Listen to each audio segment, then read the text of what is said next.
2018 WAFU Women's Zone B Cup.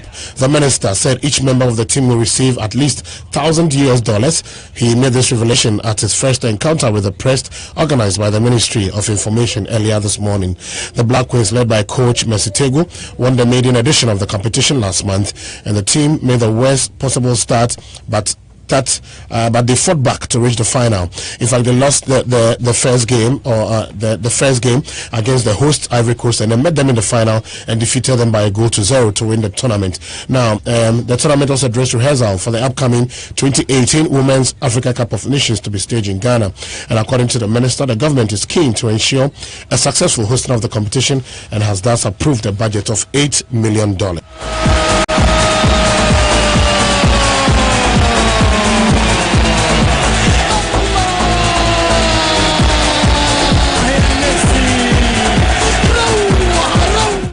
Now, according to the minister, Honorable Isaac Asiama, the $8 million being approved for the budget will cater for renovation works at Accra Sports Stadium, training pitches at Elwak and the Roberto Mensah Stadium in Cape Coast. The tournament will be held from the 17th of November to the 1st of December. And let me quote him. He says that His Excellency the President, Nana Dankwa Akufo-Addo, has approved an amount of $8 million for the hosting of the 2018 Africa Women's Championship. And he says that will be used for the renovation of the stadium and other training facilities to be used for the tournament. We'll bring you the inserts when we do get the voice of the minister in our later or subsequent editions. Now, let's do some more football. And head of communications at Kumasi Asante Kotoko has rubbished comments from former coach Steve Pulak that the current management lacks planning and is visionless. The Englishman, who was sacked by the club last month following their exit from the CAF Confederations Cup, made a pronouncement before leaving the shores of Ghana last Sunday evening. Speaking on Monday Night Sports on Love FM, Obe the Champion says the coach has done more damage to the club and his comments is better off not responding to. The mandate of Steve Pulak, and I'm just trying to be very diplomatic here. He should even be the last person to come out with a statement of that sort. So let he assure that.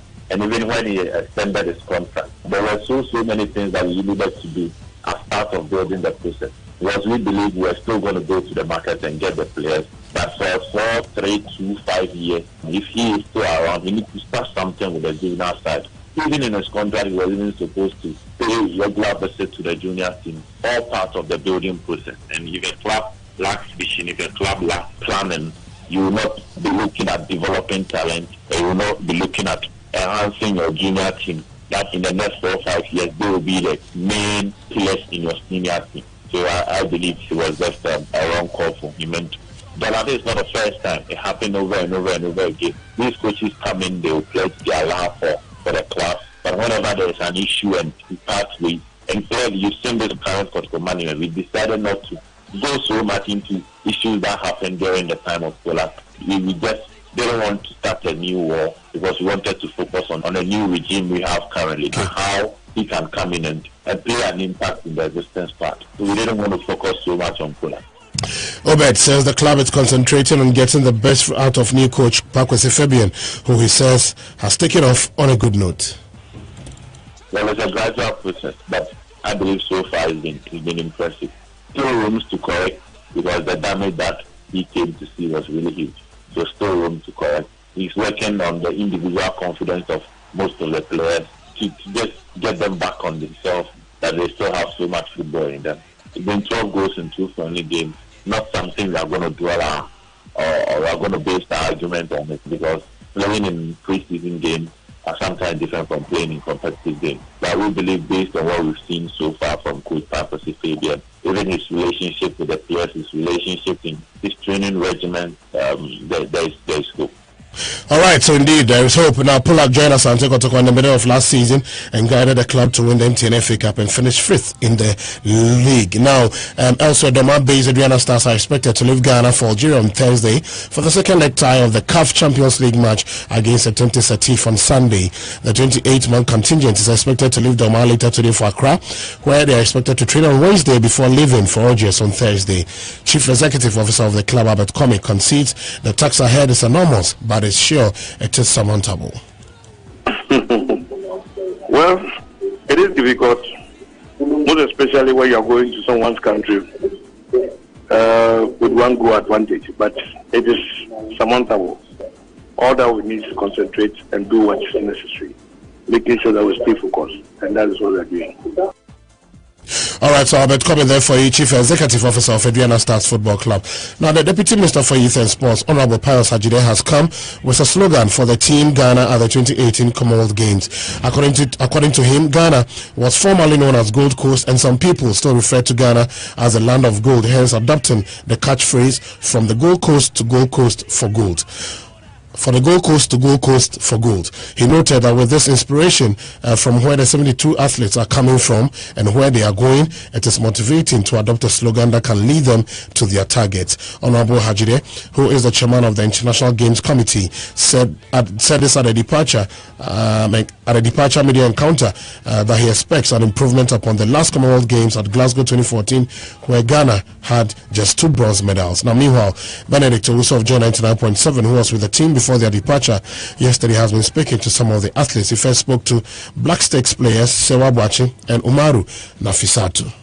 This is important for us because this is our first time qualifying for Commonwealth. We are fully prepared and we are going to do our best to make Mother Ghana proud. And for you, we've never seen anything of this sort before. First time going for the games and having this huge opportunity to prepare before the games.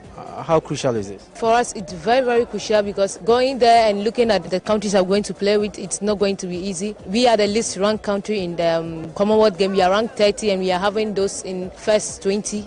That is those we are going to compete with. So this campaign is going to be very, very good for us because we go there and then we play. Because here in Ghana, our style of hockey is far different from the European style of hockey. So we go in there and then playing matches there, acclimatizing and then getting used to the pitch. It's very, very good for us. We've not seen anything of this sort before. You're going for pre-tournament campaign. It puts huge pressure on you because now everybody is aware of what's been done here and what you're going to do before the game. Yeah, that's one. It's very true because it normally doesn't happen. But for us, it's not that much pressure because it's very good for us because this is our first time playing that level. It's a very, very high level performance of hockey that we are going to. So it's very good for us. For you, in terms of targets, what was the team's target? For gold. Are you not putting pressure on you if you say you want to win gold? Yeah, we have to aim high, so gold. Okay, you need to aim high. Wish them all the best. Now, Benedict has also been speaking to an official of the Black Bombers. They are the boxing team, and they'll be represented by 7 amateur boxers. Well, it's very, very important because it boosts our performance. We want to improve our performance, and with what we have now, we wanted to make very good use of it. We put up our best. We promise Ghanaians that we will improve upon the past performance of the boxing team. In terms of what's been done here, do we have the best of boxers going into the games? I think we want to go with more boxers because we have to throw our net widely. But I think they've been able to give us at least 7, which also is good for us. We'll manage it and make sure that we come with improved performance. All right, let's do some more on the local front. And Deputy National Instructor of the Referees Association of Ghana, Referee T.R.K. Atifu, says the National Association did no wrong in annulling the results of the Ashanti Regional Elections, which was held last month. The Referees Association of Ghana has asked the Ashanti Regional Elections to be rerun after the wrongful use of the proxy voting system. The winner of the elections, Referee Osensia, has told Love Sports he's been the target, but Referee T.R.K. Atifu insists the right thing should be done. So the fact that Ashanti region has been using proxy for 30 years or 40 years doesn't make it right. You see, there are a lot. If you try to merge Article 22 and Article 24, which talks about election, Article 24I is telling you that the provisions of the Constitution. Now, in Congresses, it is stated what you do. Because in Congresses, item of election, item of voting is there. And it's stipulated it or it's itemized it, how elections must be done. And the key phrase that is at the bottom tells you that members present. So if people are saying that the Constitution is silent, what is silent? It's telling you that members present. So that phrase there should tell you that you need to vote when you are present. Look, RAG didn't just get up to take a decision because they are RAG. RAG also did their research well, consulted well before making the final decision. It is the duty of Ashanti region to either comply. If they want to respond, the letter was sent way back. So Ashanti region must respond, and then the RAG will also come back. You see, my pain is that we are bringing personal sentiments, what we feel, opinions into it. I don't think when issues come up, we should bring personal feelings into it. Why are we misleading people? All right, so that will be it from the local front. Now let's check out what we have for you on the international front. And there will be Champions League matches, round of 16. And today we have Manchester United at Old Trafford playing against Sevilla. And we also have Roma coming up against Shakhtar Donetsk in the other match of the evening. Now let's hear from Jose Mourinho, manager for Manchester United, who says they have a difficult game at hand tonight. I think we are not one of the best teams in the competition. I think when you are in the last 16, it looks really, really far. But when the team gets in the last state, you start smelling semi-finals, and so let's see what happens. I think it's a very difficult match. We are playing against a team that didn't lose against Liverpool, home and away. Score goals in Liverpool, and when I say Liverpool, I say because it's an example of a very good team. So it's just to say that that Sevilla is a really good team, and the result of the first leg is a result that leaves everything open. I don't feel we have any advantage in this moment. We are going to try to prove that we are better and to try to win the match, but the reality is that in this moment we haven't any advantage at all. All right, Jose Mourinho says they have no advantage at all. Now let's hear from coach of Sevilla, Vicenzo Montella, on the game. I don't know if it's a big moment as a manager, as a coach, tomorrow at stake. How do you think you can find a way to beat Manchester United tomorrow? It's going to be a special game for me tomorrow. It's our way of getting through to the quarterfinals. It's a big opportunity for us. We'll be playing 100% to try and achieve that. You know, it's a tough task, and we're going to suffer throughout the 90 minutes or longer. It's a very special game tomorrow night for Seville. Very important game for us. To keep going and trying to get through to quarterfinals would be great for us. It's a big competition. It would be the first time in 60 years for us to get through to this stage. We know we've got to score first and foremost to get through. We've got a lot of confidence in our own ability. We know it's going to be tough. It's a very competitive, even Stevens game. It really promises to be a big game tonight at Old Trafford. All the two teams have what it takes to make it to the next stage of the competition. But if you ask me, my heart goes for Sevilla to qualify to the next stage of the competition. Now, also Cristiano Ronaldo is said to be rewarded with a lucrative new Real Madrid deal after his blistering start to the calendar year. The Real superstar's current deal still has until 2021 to run, but was said to be cut short after reports emerged he could leave Madrid this summer after a slow start to the season, with a potential return to Manchester United on the cards. However, since the turn of the year, the 33-year-old has recovered to prove his doubters wrong, with in typical Ronaldo fashion scoring 17 goals in 12 matches. Part of the agreement, though, requires Florentino Perez to provide Ronaldo with a wage equal, if not superior, to the contracts of Lionel Messi and Neymar. In January, Marca ranked Ronaldo as the sixth best paid player on the planet, with Messi around £40.5 million per year salary, more than double that of Ronaldo with Neymar on £31.7 million, and Chinese Super League stars Ezekiel Lavezzi on £20.3 million and Oscar on £21.1 million. On £21.1 million. And finally, Neymar has reportedly asked his father to finalize his move to Real Madrid before the summer's World Cup, with Nike believed to hold the key to the money-spinning deal.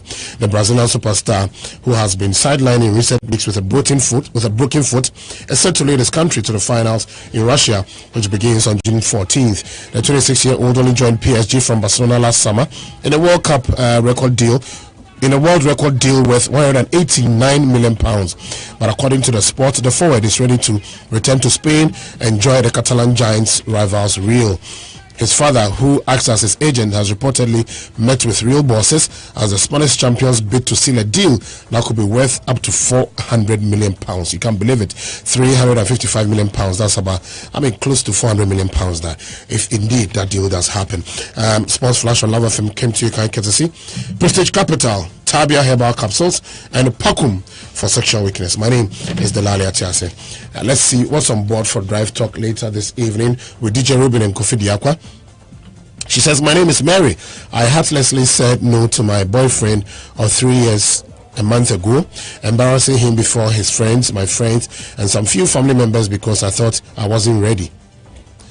I really wasn't expecting a proposal. He totally caught me off guard on my birthday and I was scared. I gave him all the looks of please don't do this when he dropped on his knees and brought out the ring, but he went ahead to propose.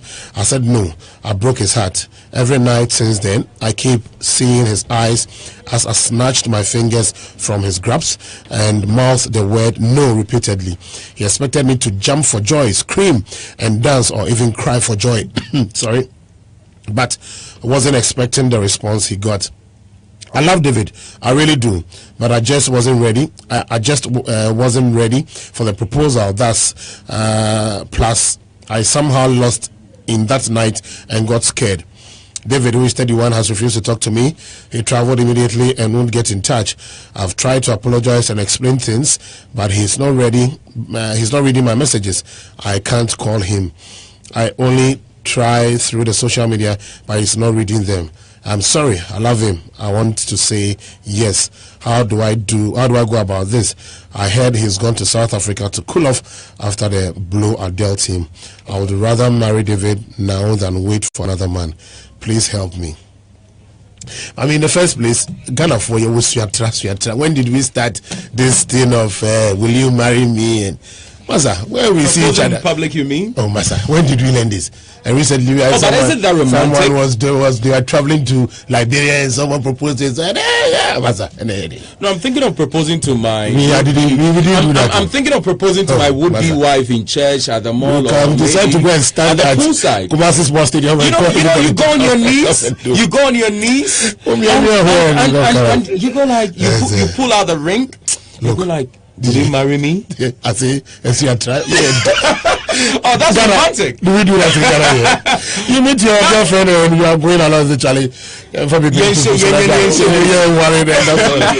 you are going to start somewhere. Will you marry me? Oh, but it's nice to propose to your woman in public. Masa. You know, I'm back tomorrow, God willing. Let's say at the Love Affair family party in the park. There is the edition.